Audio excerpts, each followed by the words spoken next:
Greetings, welcome to Mikey's Video Game Madness. Today we're playing Final Fantasy VIII. If you're unsure, this is the sequel to Final Fantasy VII on the PlayStation 1. This was a pretty big deal, as you know, Final Fantasy VII is a lot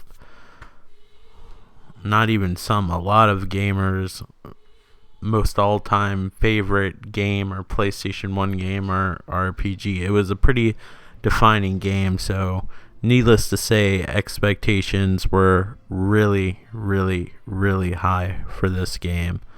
I honestly didn't think too much of this game at first, and I don't know, like I followed it and it's like, oh yeah, they're coming out with the 8th one.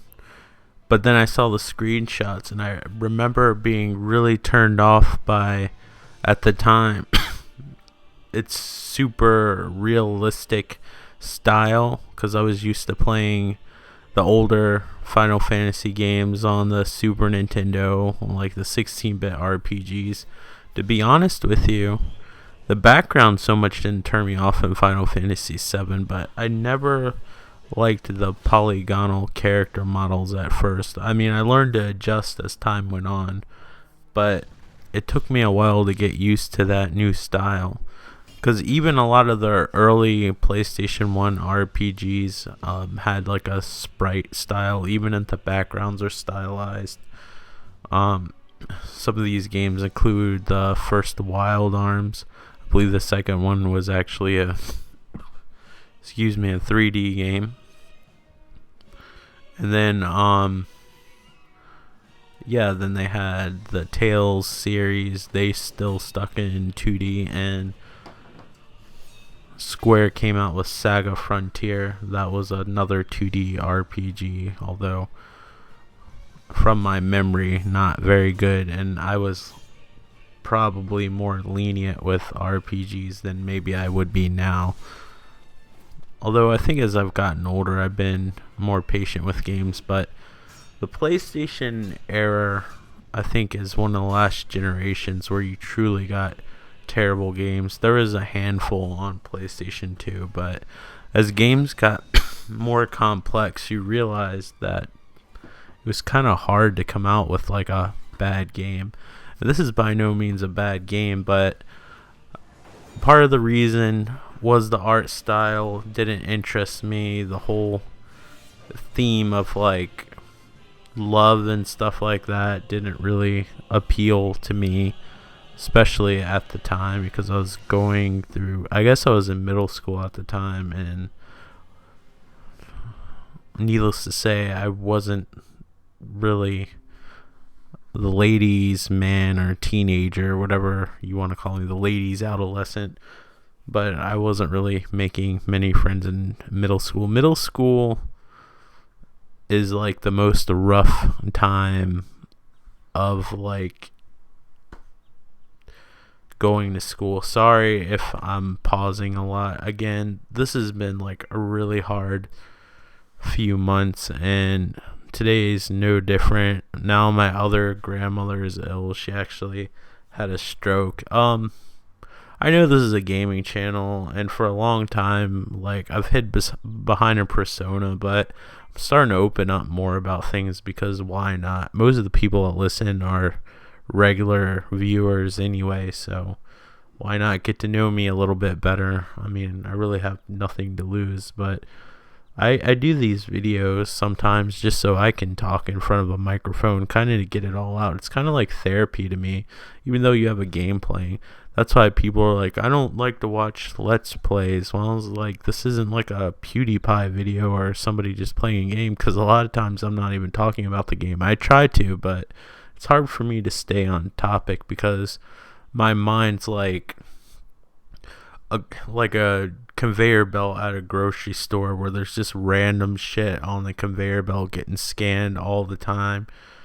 Every once in a while you'll get something related to the game, but not often. Sorry about that. But yeah, it's been tough. I've been somewhat sleep deprived, And I also, unfortunately, have an ear infection today that hurts really bad, but I'm struggling for the art. I don't know if you want to call this art or not, but it's whatever. Art's subjective. We'll leave it at that. But anyway, during this time of the PlayStation, although I really liked 7 and it was one of my favorite RPGs, I'll always say Chrono Trigger is what really sold me in the RPGs. Like, I like to play them. The first JRPG, let's be more specific, because the term RPG is so broad now, it just stands for role playing game. That could be like a Dungeons and Dragons game, an Elder Scrolls game, a Dragon Age game, Final Fantasy game, a shooter where you actually can level up. There's Borderlands could be considered an RPG, so the term's really broad. So we'll just say JRPG. Chrono Trigger was like the game that sold me on JRPGs. My first JRPG I ever played was at the time the first in the Dragon Quest series, but at the time it's called Dragon Warrior. Why they felt obligated to change the name is beyond me. And I wasn't a stupid kid, but I never played a game like that, and I had like this whole volume of encyclopedias, and they were just encyclopedias of like different kinds of animals and insects and stuff like that. And I remember at the time being obsessed with like venomous animals, and one of the ones that intrigued me the most were scorpions, because they're just so bizarre looking. And I think my curiosity, for as silly as this is, trust me, this is somehow related. As silly as this is, like, I remember the first time I saw Honey, I Shrunk the Kids, and they had like that pet ant, and I think they were like sleeping in a Lego or something. It's been a long time since I saw that movie. I still have yet to go to Disney World. I don't even know, or Disneyland, Disney World, I don't know which one it is. My mom, my sister got to go to both of them due to business trips, but I unfortunately have not to go. I drove past it when my dad thought it would be a great idea to go on vacation to the Everglades, or every time you walk on a patch of grass, every parasite known to man comes out of it to try to take your blood. But anyway, they had like some Honey, I Shrunk the Kids attraction. It seemed really cool. But anyway, there was the pet ant that they like rode like a horse or whatever, and it battled a scorpion. I remember seeing this, and it looked like a made-up monster, and I remember getting the encyclopedia and looking up scorpions, and it was really interesting. And then when I played Dragon Warrior, I remember one of the enemies being a scorpion. I was just infatuated by it, but I had no idea how RPG works. I didn't know that you had to level up in order to get stronger. I thought there had to do something with some timing, so the way I would play, which really didn't get me very far, I would always try to like click fight really, really fast. When I get low on health, I'd run, and I'd try to get as far on the corner of the map as possible, because I borrowed it from like this kid that used to watch me after school until my mom got home, and he happened to have Dragon Warrior. Of course, once he got Super Mario Brothers 3, I was like, Dragon Warrior who? I don't know if I would have said that at 8 years old, or even now at 31, but it makes for a good storytelling. But anyway, yeah, you got Super Mario Brothers 3, and that was the end of Dragon Warrior. But anyway, if somebody would have sat down and said you have to fight these enemies over and over again, restore your health, go back, and you get stronger, yeah, I could have known all that stuff and learned it fairly easy, even at a young age. And around that age, I was probably, I'd say, 7 years old. Yeah, that sounds about right. So I think they were giving free copies of that game with Nintendo Power at the time. I think that's why he might have had it. But anyway, I failed at the game, but that was my first experience with RPGs. I didn't understand them. It wasn't a very good first experience. And then right before I got a Super Nintendo, I was usually late in the game, but I picked the Sega Genesis because the Sega Genesis kind of felt like an underdog to me. Not everybody had one. It was more alluring to me because my dad actually was one of those certified Nintendo technicians. Like, I don't know if they still have it on Nintendo stuff now. I don't have anything Nintendo near me that's new. Actually, I kind of do, but I don't want to get up because the microphone cord's pretty short. You probably couldn't hear me. But I don't think they put the little Mario with the screwdriver on the back. But anyway, if you called that number, they would have referred to you where my dad worked at. So I grew up as Nintendo kid when the NES came out, and before that Atari, Commodore 64. That's about where my gaming starts. I didn't grow up during the age of like the Atari 2600 because that would have been before I was born. I was born in 84, but we didn't have a lot of money growing up, and we used to go to flea markets a lot. So once the NES came out, a lot of people are selling their Atari 2600s, and for like $10 you could get, I know it's unheard of now you have to pay $50 to get a working Atari 2600, probably coated in dust and bed bugs. And I don't even know how much the games are worth, but for $10 when I was a kid, if you went to like a flea market or a yard sale or something, you get like Atari 2600 and like a whole container filled with games. It's not like today where games were like baseball cards where they're worth a lot of money. Like, games are considered junk once they were obsolete. Like a lot of stuff, it's like back in like the 20s and 40s and stuff when people are done. Like, my grandmother used to say she wished she would have kept the comic books. They used to go and get comic books for like a nickel or however much they cost back then. Once they were done reading them, they threw them away. Now those comic books would be worth hundreds of dollars, if not more, if they were in mint condition, of course. And a lot of those comic books aren't, even if people saved them, because nobody thought to package them away where they would be in perfect condition. But yeah, it's the same deal. Now everybody thinks every game's gonna be rare, just like comic books. Everybody thinks every comic book's gonna be rare. Every Star Wars action figure is gonna be rare. The truth about it is that if everybody thinks something's rare and keeps it in its box and everything, there's like, it's not rare because there's no demand for it because everybody has like a mint condition version, so that kind of disappears. Games do go up in value still, though, every once in a while, I will have to say, just because nobody really has an idea of what games are going to be popular and which ones aren't. Sometimes I'll get a game just because it's rare, but the truth of the fact is that I usually don't sell my games anymore. I get too attached to them. I used to give them away all the time, and now I kick myself because I've been known to buy the same game 3 times in my lifetime. Maybe it'll be 4 later on because I sell the game and then I miss it. And there's some games that I've had to get digital copies of because I can't afford them anymore. One of the examples would be the Misadventures of Tron Bond, which I originally bought for $30 for like a shitty copy, like in a case without artwork. You're looking at $300 for that game. I can't afford that, and when I do have $300, I can't justify paying that for like a scratched up disc without a manual or whatever. So I'm just like, it's a digital copy. But yeah, some games go up in price. You never know which ones. A PS2 game, I hope they eventually re-release, and I used to see it all the time at the store, and I kick myself for not getting it because I would really like to play it now.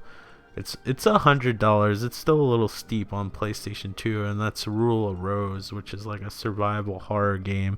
It's kind of like the same mechanics as like Clock Tower 3, and I believe the game's called The Haunting Ground, which is like a spiritual sequel to that game. I don't know. But yeah, so anyway, this was somehow all related, and now I can't remember where I was because I'm tired. But yeah, so as time went on anyway, like I really liked the Sega Genesis because it wasn't the most popular system versus the Super Nintendo. So my first RPG experience I think I really enjoyed was Phantasy Star 4, which was $100 at the time because the cartridge was so large. And now I remember what I was talking about prices because I was trying to tell you how cheap it was. But I got an NES eventually, like from my dad, and then a Sega Genesis. I never got the systems when the games first came out, but eventually I would get them. And when the Nintendo 64 came out, I got a Super Nintendo. Super Nintendo was my real introduction to what I would say is my love of RPGs. That's when I really started tinkering with RPGs, and I think I actually played Phantasy Star 4 now that I'm remembering after I had a Super Nintendo, because I was just hungry for RPGs now that I found out how they worked and there's compelling storylines. So I remember playing Mario RPG was one of the first ones I really fell in love with. That's one of the more simple ones. And then Phantasy Star 4, Earthbound I really loved, which is another game I used to see all the time that I wish I would have bought now. I was actually at the game store. They had a reproduction cart, but it's still $70, which I don't have. I would have been happy to pay it if I did have the $70 though. I'll wait. Maybe I'll have the money later on. I have stuff I could give away, like, but I'm too attached to it. Like, I know I could probably get a pretty penny for like some of the Nintendo 64 games I have that I never play, like Conker's Bad Fur Day and stuff like that. Like, I'm not too attached. I have the Xbox version, and it's just as good and similar in theme. Maybe the voices are different, but and stuff like that. But I can play PlayStation games pretty easy going back, like you see me playing now. But Nintendo 64 for me is really hard to go back to. It's so blurry. I don't know why. It just really bothers me, that fuzziness. I'm so happy they remastered those games on the 3DS, the Zelda games, because they're kind of rough. But anyway, I got into RPGs, and then Resident Evil made up my decision to get a PlayStation 1, not Final Fantasy VII, ironically. But I really liked Final Fantasy VII, but it still didn't remind me of like Chrono Trigger and Final Fantasy VI, which was 3 at the time, because the Final Fantasies that came out here were numbered in accordance to when they were released. A lot of Final Fantasies didn't skip. I mean, a lot of Final Fantasies didn't come down here, so they got skipped, and then whatever one was released, they just released it. Like 4 was 2, 3 was 6. We never got Final Fantasy 2 and 3 and 5, the Japanese versions. Eventually we did in some form, whether they were remakes or not. So it was kind of confusing when Final Fantasy VII was announced, considering the last Final Fantasy released here was called 3. Nobody really knew it was 6 unless you read a video game magazine or something. But anyway, I eventually fell in love with it, and the little Lego characters at least represented the simplified sprites of the last game, and as time went on, it was really endearing, and I really liked it a lot, and I played the game. I loved it to death, and that was the end of my RPG game playing life for a while. I wasn't obsessed about RPGs anymore because I got really into survival horror games with Resident Evil 2, and whatever clones out there that were similar, and then they started coming out with 3D platformers and stuff like that, which aren't always that great, but it was new at the time, so I was kind of over RPGs. I was really stoked about Resident Evil 2 coming out, which I think came out around the same time as this. There's this kid, he was kind of an asshole. He always used to try to hold up his games in front of me and always brag, oh, look what I got. He chose a Nintendo 64 at first, and I eventually got a PlayStation. He used to tease me because I got a Super Nintendo and he got a Nintendo 64. I don't really care, because to this day I think the Super Nintendo has better games than the Nintendo 64. And I'm not discrediting the Nintendo 64, because there's some great games on there, like the Zelda games. Mario was good at the time. I really liked Rogue Squadron. One of the few people that liked the 3D version of Castlevania on there. But yeah, it just didn't have the, of course, GoldenEye Perfect Dark.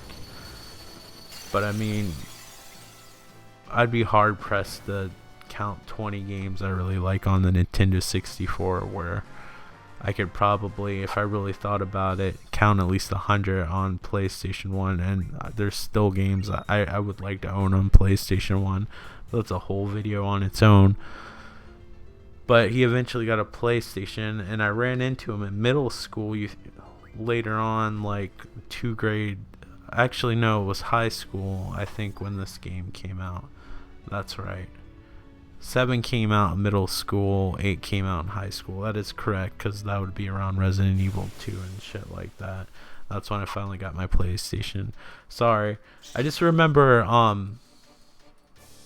in middle school, like having like the Final Fantasy VII strategy guide before the game the game was out, but I didn't have a PlayStation, so I couldn't play it, but I was so fascinated by like just the concept of having a book. And I really liked the it wasn't like an official Final Fantasy VII strategy guide, which I think this strategy guide was actually better, because the Final Fantasy VII strategy guide, if I remember correctly, was like this shitty black and white version, where the one I had was unofficial, but it had all this hand-drawn art, and it was really beautiful and had all these pictures. It had official art in it too, and it was just really fun to look at, and all the pages were in color, and I adored it. I still have it to this day. It has Scotch tape all over it. I might have to pick it up and use it again when I play the PlayStation 4 version more. But Final Fantasy 4 is really straightforward. I mean, not Final Fantasy 4. Final Fantasy 7 is really straightforward. There's not a lot of micromanaging. It's pretty standard RPG fare. Go somewhere, fight, level up. It doesn't require much grinding unless you want to fight Ultimate Weapon, which is like a optional side boss, but it's not required to beat the game.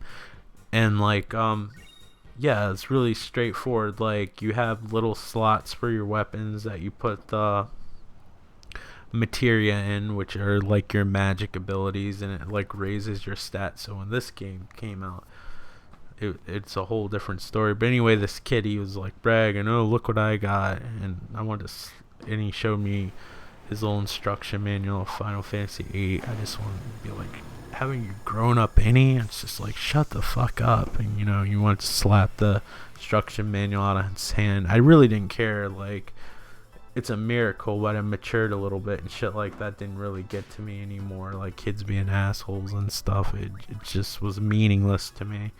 Plus, I was into, like I said, like the Resident Evil games pretty hardcore. That's what really interests me at the time, was the survival horror games. But eventually I ended up renting this and being really turned off by it, because one of the great things about Final Fantasy VII, not only because of the music, this game obviously has better graphics than Final Fantasy VII. By the way, I believe this is still on Steam. There was a PC version of this. I don't think they ever made a PC version of 10. I mean, I don't think they did of 10 either, but I know they didn't make one of 9, I don't think. If they did, please feel free to correct me, so I don't have to go on Wikipedia and look on my own if I remember to do so. But like, these summoner animations are great, but they make you watch them every single time you use them. There's no way to skip it, and it makes the battles drag on so much longer. But there's, beside the art style, which I'm used to now, at the time it really turned me off because I wasn't used to the Final Fantasy characters looking super realistic, and I know that's such a weird complaint, but I'm just telling you how I felt at the time. Now it wouldn't bother me. Like, some of my favorite Final Fantasy games have realistic characters. I'm one of the few people that really like the Final Fantasy 13 Final Fantasy 13 games, and those characters are super realistic. I wasn't a crazy fan of 11. I didn't like 12, but I want to replay 12. I have it on PlayStation 2, but I've been hearing rumors that they might do a HD version of that, so I might hold off and wait, because it is kind of painful to play a PlayStation 2 game on an HD TV. I have like access to a CRT television, but I just have nowhere to put it, and I don't like clutter. Clutter's like the bane of my existence, so I'm banking on that HD version. Like, my PS2's hooked up to my HD TV, but it looks like throw up when you try to play a game. You get used to it after a while, but still, I would like a nicer looking version so I can at least enjoy a game visually that I might not like. But I wasn't a huge fan of 12, even though I have X2 on the remastered. I've never played it. I played X or 10. All the cool people call it X, though. I call it 10, so I'm not that cool. But I did like 9, 10. Hated 11 because it was a massive multiplayer RPG where, like, you get killed by a tiny mosquito. It's like you contracted malaria and you die immediately. That doesn't really happen, but you get killed by like really small like things, like a rabbit can kill you in that game till you level up forever. Like, you definitely need friends in order to play that game, which is fine. It's a massive multiplayer online RPG. I mean, the point of the game is to play with other people, but I'm not an incredibly social gamer, and it's weird for me to ask for help on a video game because I kind of have like this independent attitude, so it's kind of hard for me to reach out. Like, that's why sometimes it's easier to play multiplayer games like Borderlands or Destiny, where you don't have to talk to people. You can just kind of tag along and help out and not really be like, you want to join my team? I need help. You can just fight alongside somebody. I've never really had friends that played the same games or had the same platform as me if they had the same games. I've just never been lucky, or they don't want to pay the internet service, which, not the internet service, but the game subscription service, which makes perfect sense to me. It's ridiculous to pay a price after paying an internet service. Like, all that shit adds up. I think the PlayStation Plus program's worth it just because of all the games that you get while you have PlayStation Plus. Especially if you don't have a lot of money, it's like a one-time fee for a year and you get all these games. So it makes sense to me, but you know, I definitely respect anybody's opinion for our decision for not getting it. Sorry if I'm saying the wrong words. Like I said, I'm sleep deprived and there's a lot going on, but I want to keep on making videos. By the way, my friend Travis is the one that requested this video since I did 7. I'm probably not doing a very good job of covering it. I also deleted a lot of the menu stuff on here, so if the game looks like it skips a lot, it's because I skipped a lot of the tutorials and digging through the menu. I might have forgot one or two, but watching this so far, it looks like I did a fairly decent job. But yeah, like, this whole junction system, instead of putting materia slots in, you have to like learn abilities, you have to draw different types of magic from enemies. There's just a lot of micromanaging that you really have to take into consideration, which I don't mind complex programs or systems, but at the time when I played this after playing 7, when I was trying to get back into RPGs, it really turned me off. And then there's this stupid card game I still think it's stupid. I don't even like the one from Final Fantasy IX. I don't like card games, to be honest. People are like, did you ever play a Magic growing up? Why did I do that? That was a bad impression of somebody saying, did you ever play Magic growing up? Like they're stupid or something. I'm probably stupid for not liking card games. No, I've been asked if I ever played Magic the Gathering or whatever card games they are, and I'm always like, no, I don't like it. I don't like playing poker, blackjack, anything. Like, I don't even like magic tricks involving cards. I don't know what my hostility towards cards are. I just don't care for it. And later on, there's a part of this game that forces you to use the card game. So I dislike the junction system, and I dislike the card system still to this day. I can deal with the junction system now, but back in the day, I didn't really care for it. Another thing that's weird is that, like, versus other Final Fantasy games, is that the enemies kind of level up with you, if I remember correctly. So they're always powerful, so sometimes leveling up's not always going to help you because the enemies are always going to be more powerful. The difficulty curve was a little bit higher than Final Fantasy VII. This isn't the most difficult Final Fantasy game, but I don't know. Especially when you're tired, like I was recording this last night, even more tired than I am now, and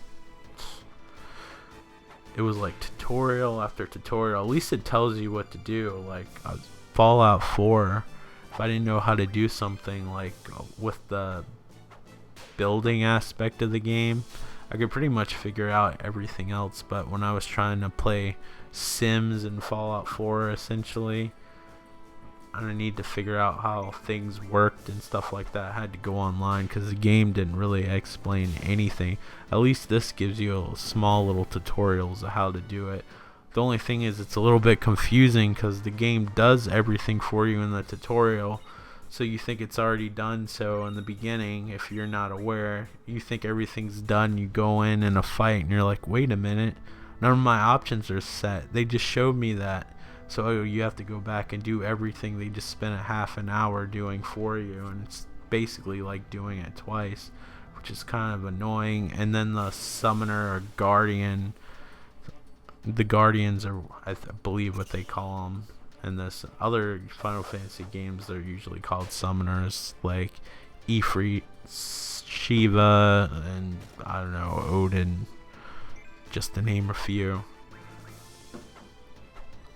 But every time they like use a magic power, it's like, it looks really cool. I'm not gonna lie. Like, I don't know how they pulled off the guardian effects or the summoner effects on Final Fantasy VIII. To be honest with you, they're definitely impressive, and I feel like the programmers felt the same way. And they're like, we worked our asses on this, so you have to watch it every single time that you use it because, you know what, that's the least you can do. But unfortunately, when you fight something for what's supposed to be a short battle, like watching those cutscenes over and over and over again, like adds like 5 to 10 extra minutes to it just by watching it. There should have been a way to cancel it.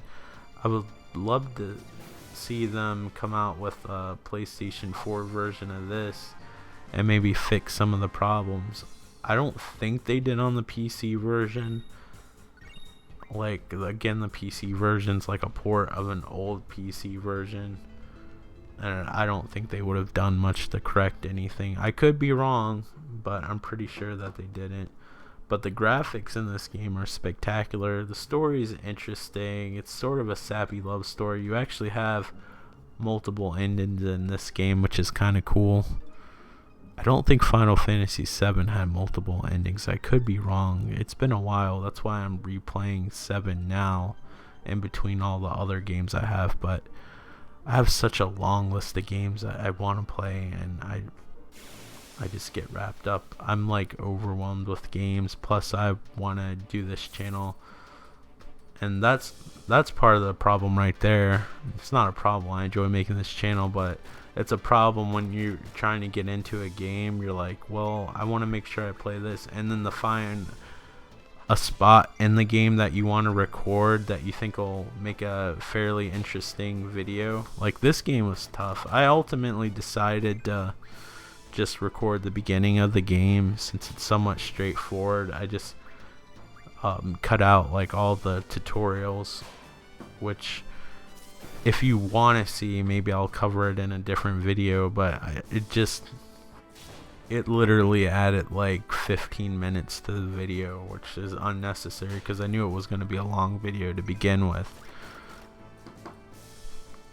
But it's really nice, it's colorful.